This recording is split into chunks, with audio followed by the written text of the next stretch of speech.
Bismillahirrahmanirrahim. Assalamualaikum warahmatullahi wabarakatuh.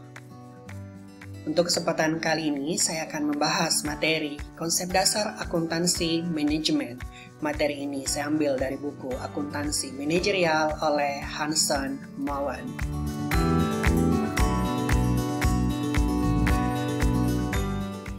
Akuntansi manajemen, menurut Hansen Mowen adalah akuntansi manajemen yang menghasilkan informasi untuk pengguna internal.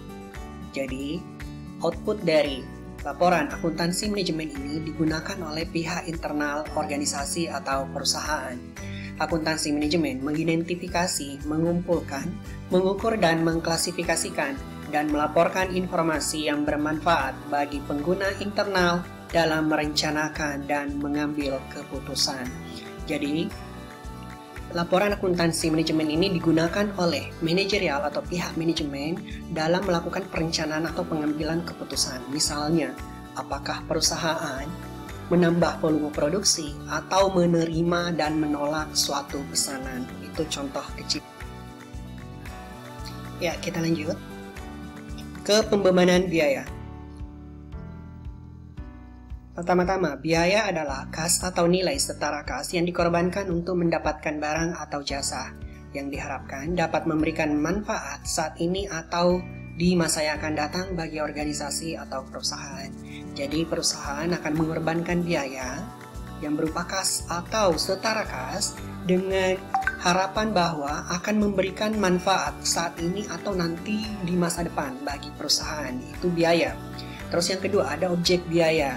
Objek biaya ini dapat berupa apapun seperti produk, pelanggan, departemen, proyek, aktivitas, dan lain-lain. Objek biaya ini artinya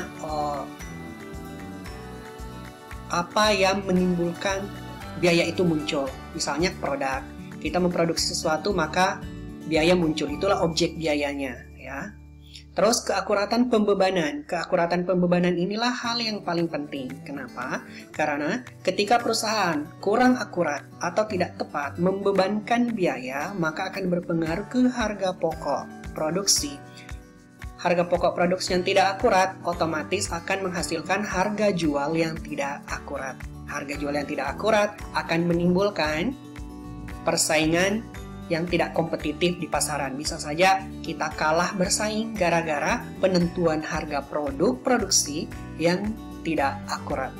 Itu maksudnya.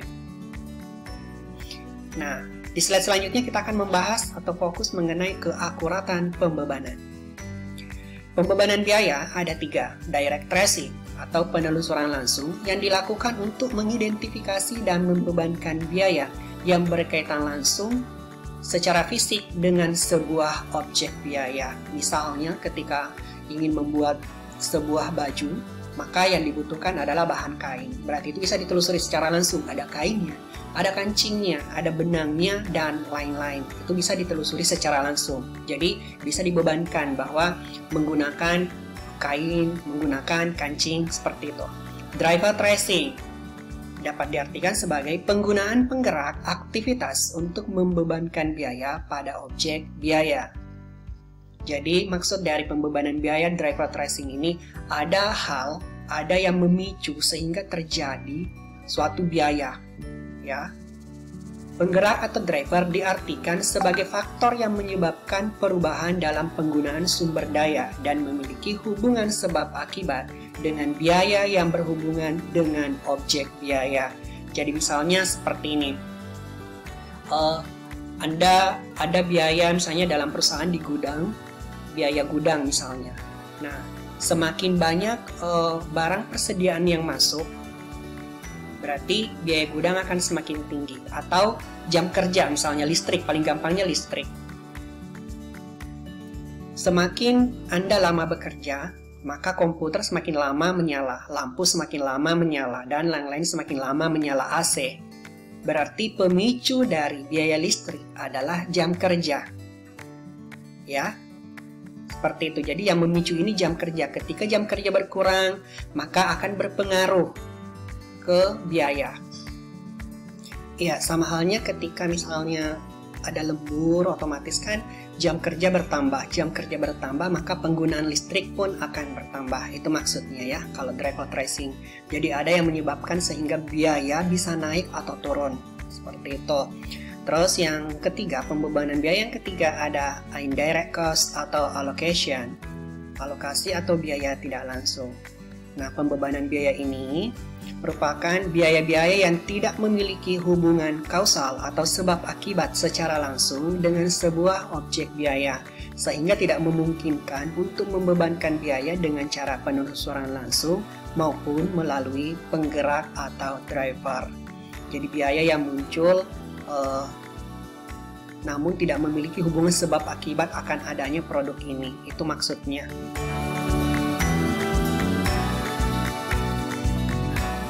Ya, seperti ini bagian metode pembebanan biayanya ya. Ada biaya sumber daya ketika menggunakan, perhatikan yang pertama, penelusuran langsung atau direct tracing. Maka karena menelusuri secara langsung berarti kita harus melihat secara fisik ya.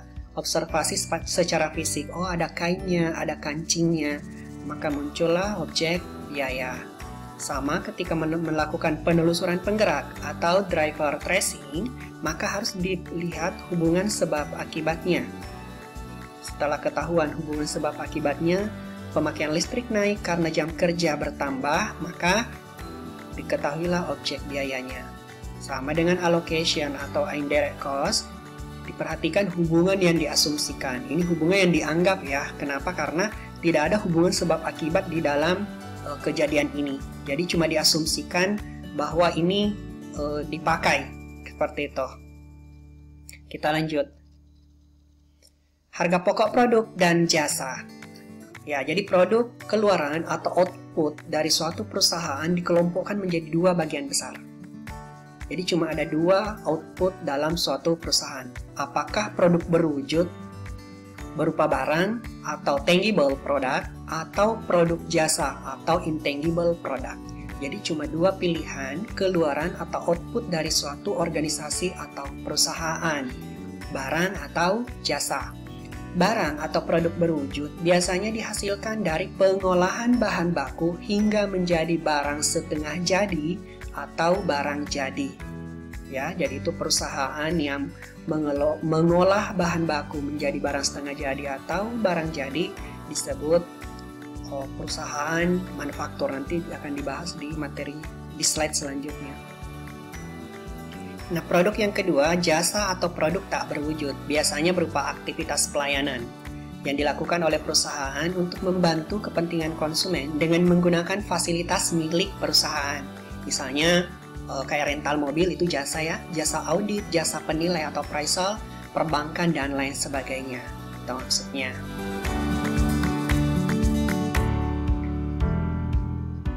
Iya. Sekali lagi bahwa output dari suatu perusahaan ada dua, produk berwujud ya berupa barang atau produk jasa. Produk berwujud ini disebut juga dengan organisasi manufaktur atau perusahaan manufaktur yang mengolah bahan baku menjadi barang setengah jadi atau barang jadi, itu ya. Kalau produk jasa berarti disebut juga dengan organisasi jasa. Nah, baik manufaktur atau jasa membutuhkan perhitungan harga pokok produk dengan menggunakan tadi pembebanan biaya itu. Anda akan memilih apa, pembebanan direct cost ya, direct tracing, penelusuran langsung, atau driver tracing, atau indirect cost, seperti itu. Harga pokok produk ini tujuannya apa? Ya, untuk profitabilitas atau keuntungan perusahaan dan keputusan strategis bagi perusahaan. Jadi titik sentralnya ya di sini. Anda salah menentukan harga pokok atau kurang akurat, maka hubungannya ke sini, profitabilitas dan keputusan strategis. Ya, itu maksudnya. Sekarang, produk berwujud dan tidak berwujud dapat dibedakan dalam 4 dimensi. Yang pertama ya pasti tidak berwujud. Kalau jasa tidak berwujud atau intangibility. Pembeli jasa tidak dapat melihat, merasakan, mendengar, atau mencicipi suatu jasa sebelum jasa itu dibeli. Kalau misalnya Anda ingin membeli meja, kan mejanya kelihatan tuh.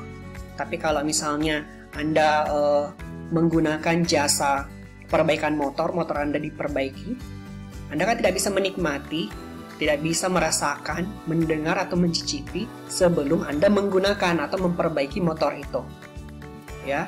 Yang kedua, tidak tahan lama. Jasa tidak dapat disimpan untuk kegunaan masa depan oleh pelanggan.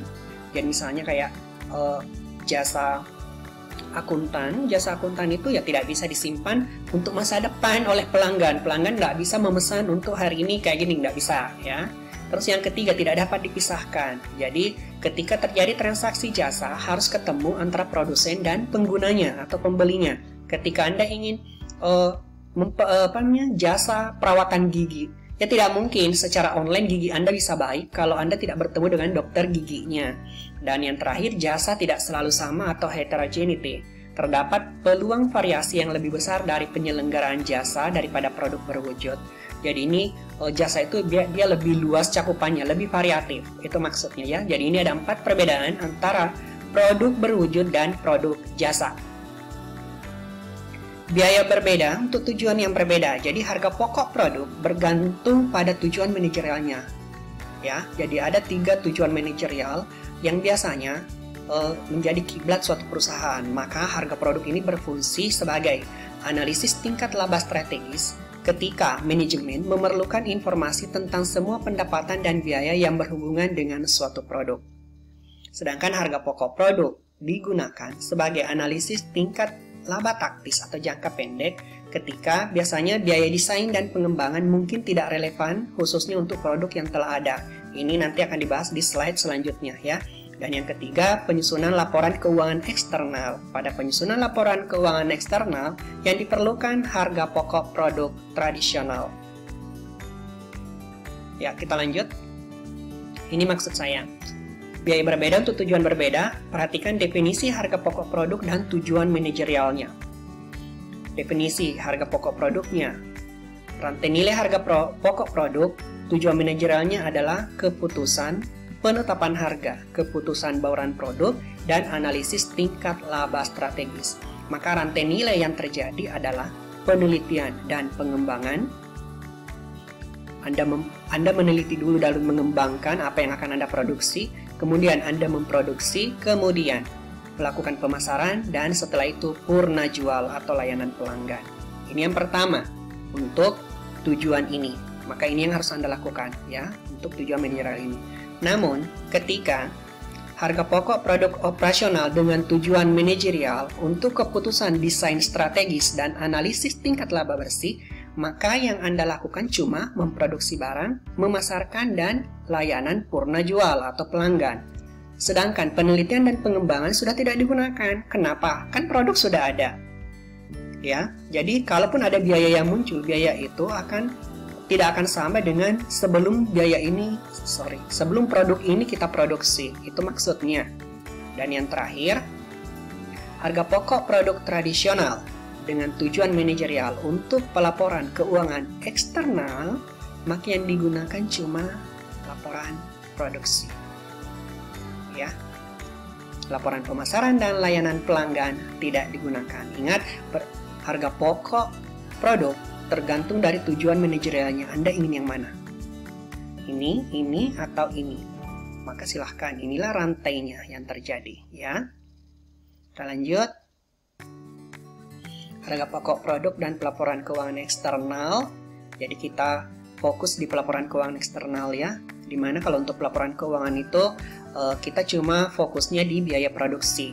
Nah, biaya produksi itu ada 3. Bahan langsung, bahan baku, tenaga kerja, dan overhead. Silahkan dibaca ya. Nah, kombinasi dari biaya itu ada namanya biaya utama dan biaya konversi. Ini masih biaya produksi ya. Dan yang kedua ada biaya non-produksi, yang terdiri dari biaya penjualan dan biaya administrasi. Jadi sekali lagi, kalau untuk laporan keuangan eksternal, maka yang dibutuhkan adalah biaya produksi. Informasi tentang biaya produksi apa saja itu, biaya bahan langsungnya, biaya tenaga kerja langsung, dan biaya overhead. Itu maksudnya ya. Ya, demikian yang saya bisa sampaikan untuk materi kali ini. Lebih dan kurangnya mohon dimaafkan. Silahkan tinggalkan pertanyaan di kolom komentar, insya Allah saya akan siap menjawab. Sekali lagi terima kasih atas perhatiannya. Assalamualaikum warahmatullahi wabarakatuh.